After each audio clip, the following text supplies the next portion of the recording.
This is Optimal Health Daily, episode 2049, The Organic Advantage by Naomi Arnold with lesmills.com, and I'm Dr. Neil.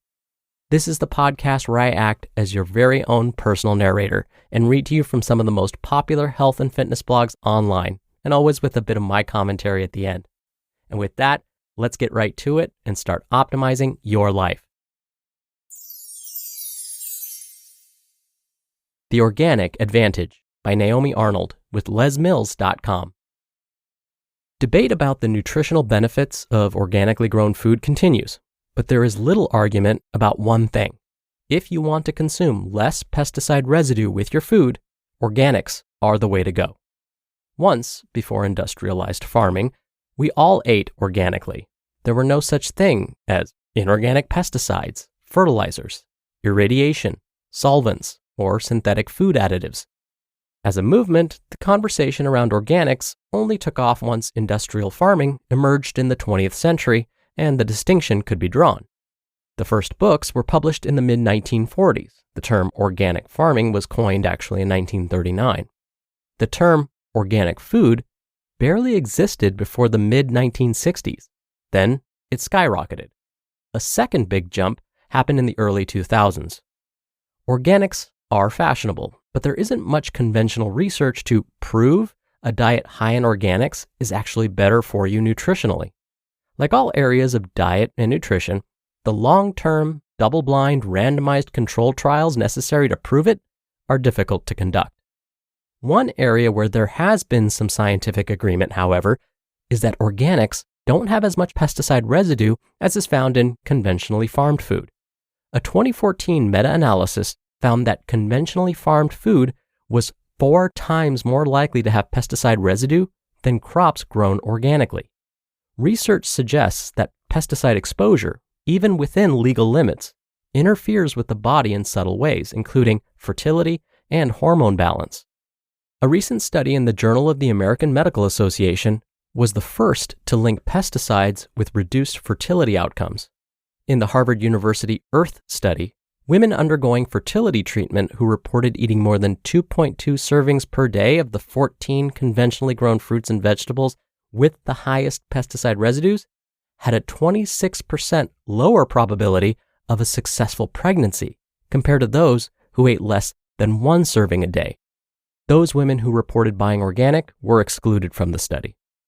Higher residue foods included apples, strawberries, grapes, leafy greens, sweet peppers, and strawberries.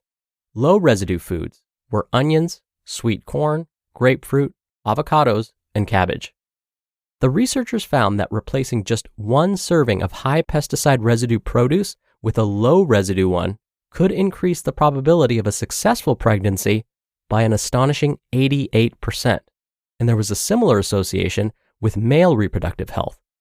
The researchers admitted they were surprised by the results.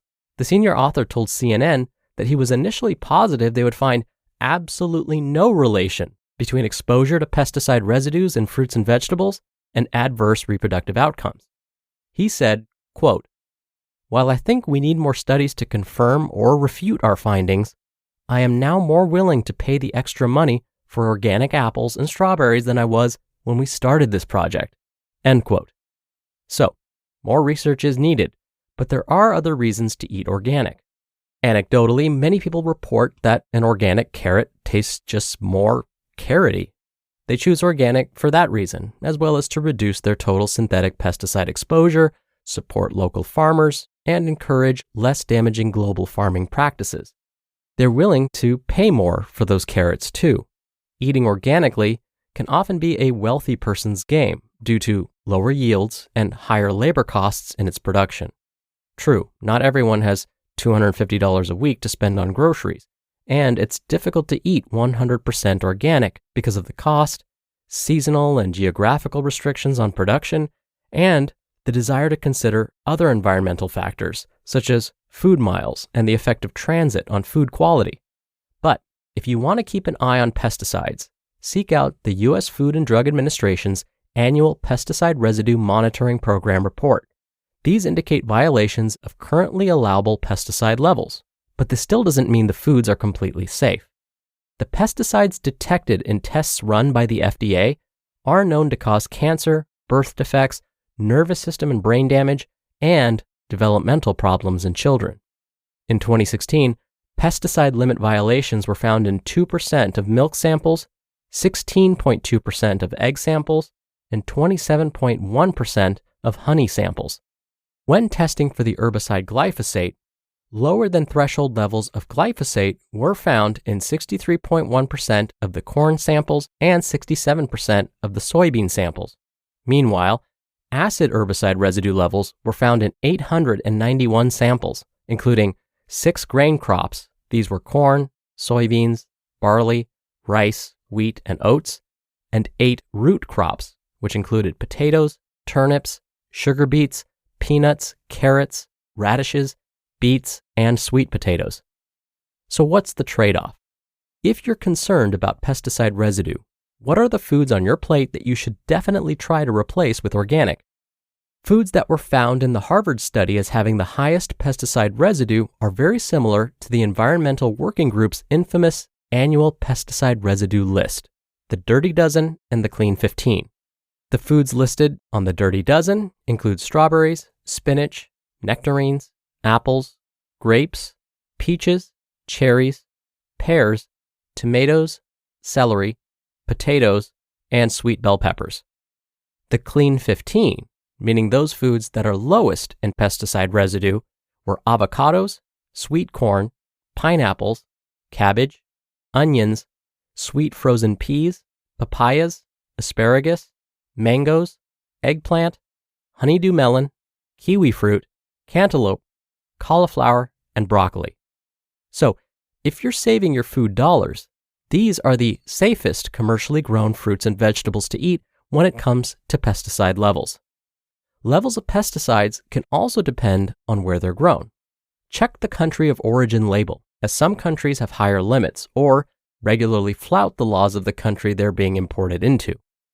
After produce, grains are the most likely to have high levels of pesticide residues, with wheat products and breakfast cereals topping the list, and oat and pasta products the least likely. Fish from the ocean are more likely to be high in heavy metals than in pesticides, though many freshwater fish are exposed to high levels of pesticides from contaminated water. Meat is another matter. The Environmental Protection Agency advises that meat is contaminated with higher levels of pesticides than any plant food, as well as being dosed with antibiotics and other drugs. Beef, for example, can store pesticides from exposure to crop foods. As organisms at the top of the food chain, synthetics accumulate in their fat over time, as they do with humans. Additionally, levels of allowable pesticides can be much higher for animal feed than foods for human consumption. For glyphosate, it can be more than 100 times as much, and the amount of glyphosate allowed in red meat is more than 20 times the allowable level for most plant crops. You just listened to the post titled The Organic Advantage by Naomi Arnold with lesmills.com. We all have someone who has genuinely impacted our lives for the better, and if you're a business owner, you need to hire the same type of person for your company. Now it's easy to find that perfect employee thanks to Indeed. Indeed is the hiring platform helping over 3 million businesses worldwide to do it all. Don't spend hours on multiple job sites looking for candidates.